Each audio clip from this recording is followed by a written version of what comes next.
Welcome to Tech Stuff tutorial.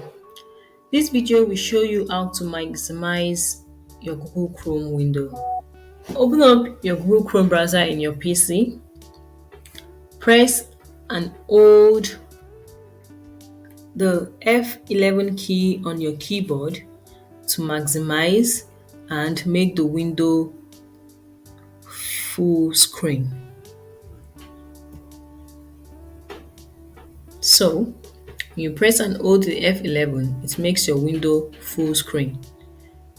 To remove this full screen, you move your cursor to the top right of the screen and drag it down. And it brings out this times sign. You click on it and the screen will go back to its normal size.